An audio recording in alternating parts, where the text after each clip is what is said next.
한무숙 원작의 감정이 있는 시면 첫 번째 시간입니다.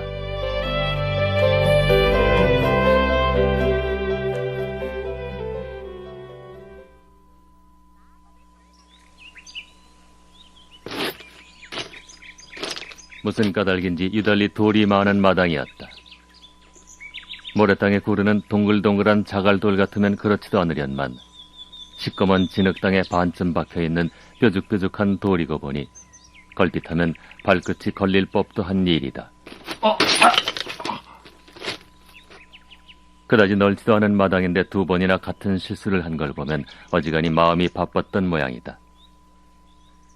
사실 이 침울한 곳을 그렇게 벅찬 마음으로 찾는다는 것부터가 있을 수 없는 일이었고, 그런 만큼 희망이니 기대니 하는 심정보다 더욱 절박한 것이 있었던 것이다. 그러기에 여느 때 같으면 그 앞에서 버릇같이 망설이게 되는 출입구를 한달음으로 지나려 하는데 누군지 소매자락을 붙들었다. 내일이 공판날입니다. 네? 내가 빨갱이가 아니라는 걸 증언해 줄 분은 선생밖에 없다는 거예요.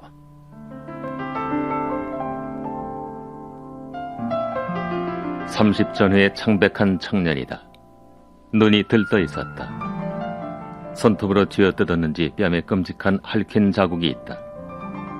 턱아래를 받칠 듯이 바싹 다가와서 말끝에 힘을 주며 노려보는 것이다. 몇 달을 드나드는 동안에 어지간히 익어버린 일이었지만 왠지 이때만큼은 나도 모르게 몸이 뒤로 젖혀질 정도로 당황해졌다. 내일이 공판날이란 말이에요. 아, 나도 잘 알고 있습니다. 그럼 내일 재판소에서 뵐까요? 청년은 안심한 듯이 희죽이 웃고 손을 내밀었다. 길다랗게 자란 손톱 밑에 새까만 때가 끔찍스럽게 끼어 있었다. 청년의 억센 악수에서 풀려나 건물 안으로 발을 넘기며 나는 마음이 자꾸만 안으로 기어들어가기 시작하는 것을 어찌할 수 없었다.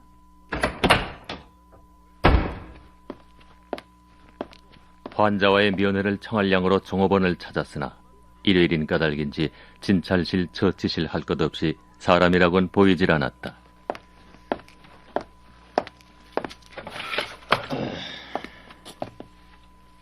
나는 남쪽으로 창인한 진찰실 소파에 걸터 앉아 포켓 속에서 담배를 더듬어 꺼내 물고 기다리기로 했다. 어디서부턴지 낫다구는 소리가 들려 그것이 봄을 연상시켰다. 그리고 보니 창 너머 올려다 보이는 언덕 위에 복사꽃이 노을처럼 퍼졌다. 갑자기 어깨에 걸친 봄 코트의 무게가 느껴져서 소매를 빼려고 일어서는데 그제서야 담배에 불을 붙이는 것을 잊고 있었던 것을 알았다. 나는 담배를 문 입으로 쓰게 웃었다.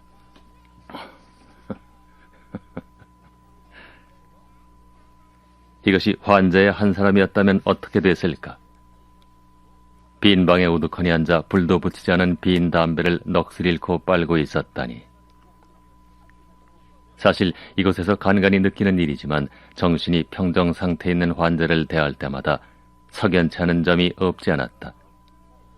물론 모두가 그렇다는 것은 아니다.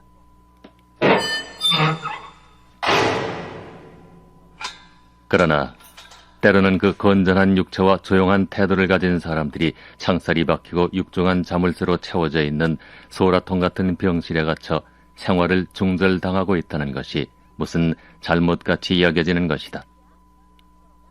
말하자면 의사들의 망상적인 정신분석의 희생자들이라고도 할까. 내일이 공판날입니다. 네? 내가 빨갱이가 아니라는 걸 증언해 줄 분은 선생밖에 없다는 거예요. 좀 전에 그 청년만 하더라도 군의 산책이 허락될 정도로 회복기에 들어있었기는 했으나 며칠 전에 만났을 때에는 드레퓨스 사건을 아주 논리정연하고 타당하게 평했던 것이다. 생각하면 모든 것은 해석하기 나름일지도 모르겠다. 국민학교 때 코 밑에 수염을 기른 늙은 교감이 있었는데 엄격하고 완고한 이 교감은 천둥이 딱 질색이었다. 배를 내미는 것이 좀 더 위험을 주는 것이라고 알았는지 그렇게 함으로써 더욱 앞배가 나오도록 항상 뒷짐을 지는 것이 버릇이었는데 천둥 소리만 들리면 뒤에서 굳게 깍지를 꼈던 손이 그만 머리 위로 올라가 머리통을 얼싸안고 1학년 코올리기 앞에서 쩔쩔 매는 것이었다.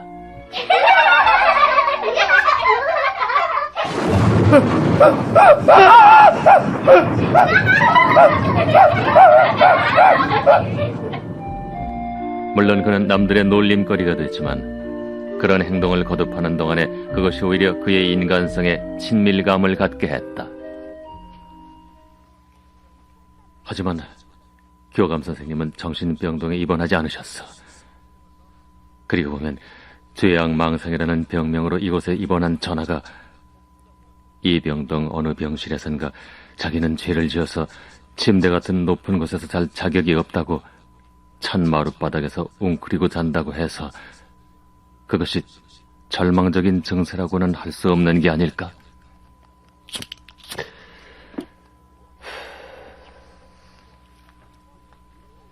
사유가 이렇게 낙관적으로 흐르기 시작하자 나는 코트를 벗어 소파에 걸고 앉아 담배에 불을 당겨 눈을 지그시 감았다. 일전에 이 방에서 헤어진 전하의 애련한 모습이 떠올랐다. 해가 바뀌고부터 전하는 아주 정상 상태로 돌아왔다. 그러나 발작을 일으키고 있었을 때보다 야위어서 가슴을 아프게 했다. 그 아픔을 사랑이라고 해야 옳았을 것인지 모르겠다. 나는 무슨 결단이나 내리듯 두어 모금 담배를 3개 빤 후 몸을 고쳐 앉았다.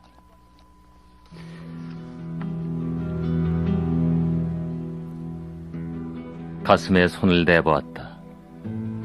안주머니에 4절로 접은 엷은 크림빛 종이가 들어있다. 소위 비자라는 것. 시험지 반장가량도 채 못 되는 종이에 깨알만한 영자가 몇 줄 들어박히고 끝에 가서 멋들어진 서명이 갈겨져 있을 뿐 늘상 하숙집 아주머니가 뒤지로 쓰기엔 좀 뻣뻣해서 탈이라고 하는 다른 외국의 휴지와 다를 것 없는 무표정한 종이 쪽지다. 하나 이것은 이 몇 달 동안 내 영혼과 생활을 회오리치게 했다는 것이다. 하기야 한때는 이것이 거의 내 인생의 목적이 되다시피 했었다. 27살의 야심이 끌었다. 어쨌든 미국을 가야만 했다. 무엇이 되어야 했다. 그래서 그것은 내게 있어서 원대한 꿈이라기보다 차라리 잔인하고 집요한 복수 같은 것이었는지 모른다. 캐어보면 그렇게도 라이너 대위, 아니 예일대학 고고학 교수 라이너 박사의 마음을 사로잡은 나의 악착 같은 면학 태도도 순수한 학문의 탐구가 아니고 그러한 야심의 한 수단이었던 것 같다. 하여튼 미국 유학을 앞두었기 때문에 나는 전하에 대해 얼마만큼은 떳떳했고 모진 뿌리처럼 박혔던 굴욕감과 적개심 같은 것이 한결 가셔지고 있었던 것이다.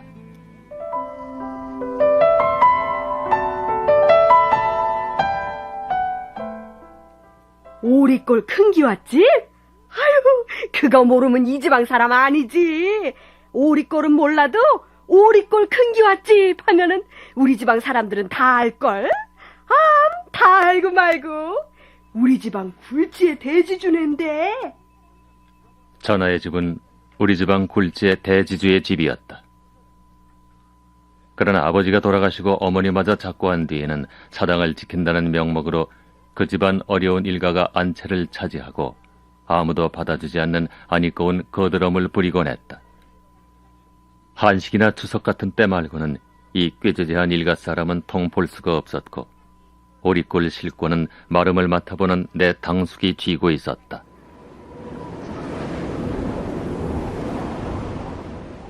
풍류를 좋아해서 광대들이 떠날 새 없었다는 사랑채 방들은 구들이 빠진 채 그대로 광 대신으로 쓰였고 이끼가 파랗게 낀 기와 고랑에는 잡초들이 멋대로 나서 제법 노란 꽃까지 피웠다.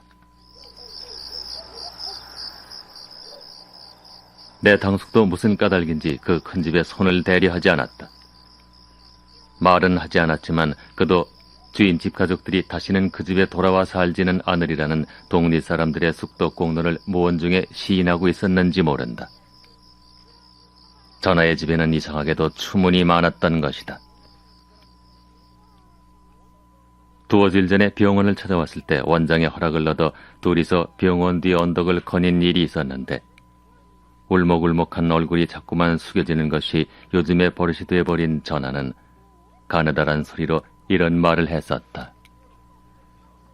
이런 데서 얼마를 지낸 이상 결혼할 자격은 영원히 잃은 것 아니에요. 그것은 말이라기보다 차라리 저도 모르게 새어나온 탄식이었다. 나는 그만 그녀를 쓸어안고 싶은衝動을 간신히 참았던 것이다. 그러나 그러면서 머리에 떠오른 상념이 있었다. 그것은 전하의 발병 이래 몇 번이고 내 머리를 스쳤던 것이고 전하의 발병이 나로 인한 것인 이상 나로서는 결코 가져서는 안 되는 생각이기도 했다. 그것은 해방 직후의 일이었다.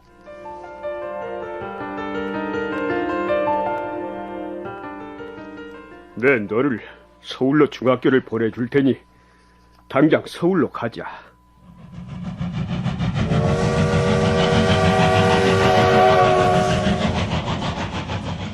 나는 처음으로 전하의 서울집에 가보았다. 완고하기만 하던 당숙이 불쑥 중학교에 넣어주겠다고 데리고 상경했던 것인데 그때의 인상은 뭐라고 형용할 수 없이 기이한 것이었다.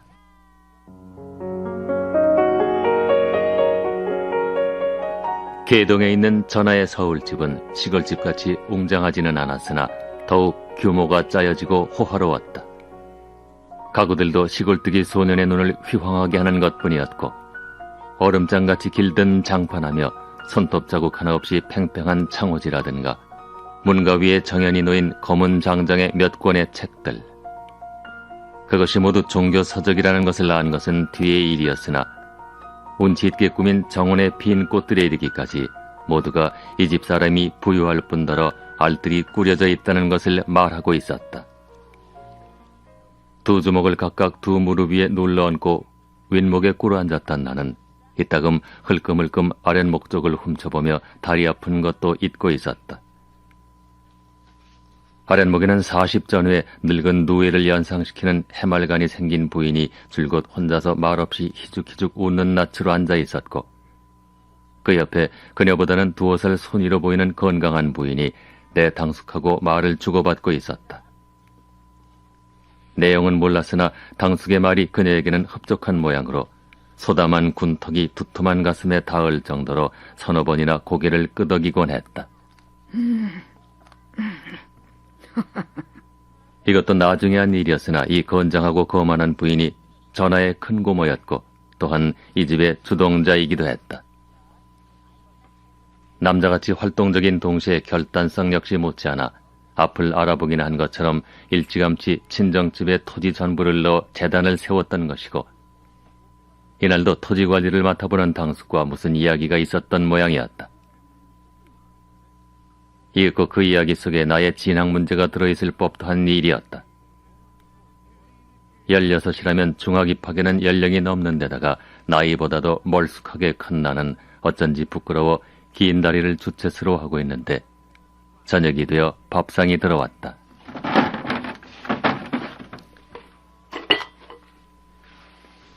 우선 첫눈에 섬찟할 정도로 아리따운 30가량의 여인과 중년이 넘은 식모인 듯한 여자가 맞던 둘의 쌍이 아랫목에 놓였다.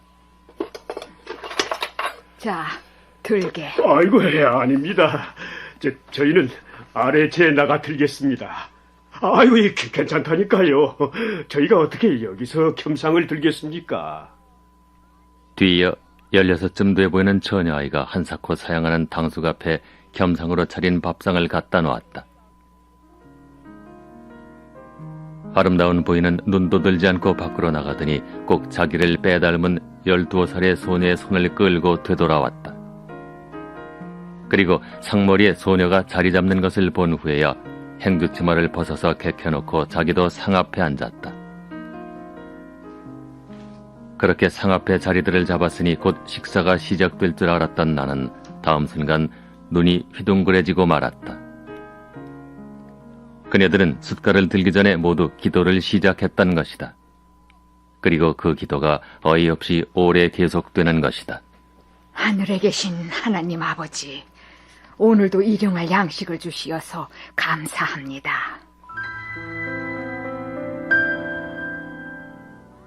그 아리따운 부인은 이쪽으로 등을 보이고 고개를 숙인 채 깎아 앉힌 것처럼 긴 기도가 끝날 때까지 미동도 하지 않고 있었다. 두 손을 가슴 앞에 모으고 미동도 하지 않고 있는 것은 그 부인뿐이 아니고 옆에 앉은 소녀 역시 같은 모습을 지니고 있는데, 늙은 누에 같은 중년 부인은 남들이 하는 대로 깍지 낀 손을 가슴 앞에 모으고 고개를 수그리고 있기는 했으나 옆에서 보기에도 그것은 기도의 자세가 아니었다. 내려깔았던 눈을 가느스름하게 뜨고 밥상을 훑어보다간 전하의 큰 고모 쪽을 이마 너머로 살금살금 핥혀보곤 하는 것이다. 전하의 큰 고모는 다른 사람들과는 자세부터가 다르다.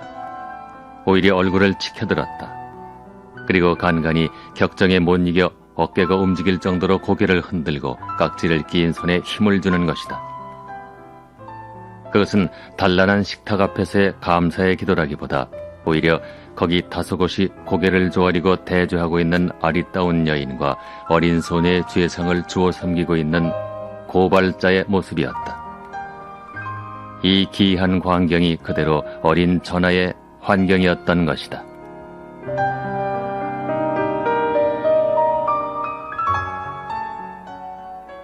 한무수 권작의 감정이 있는 시면 첫 번째 시간이었습니다.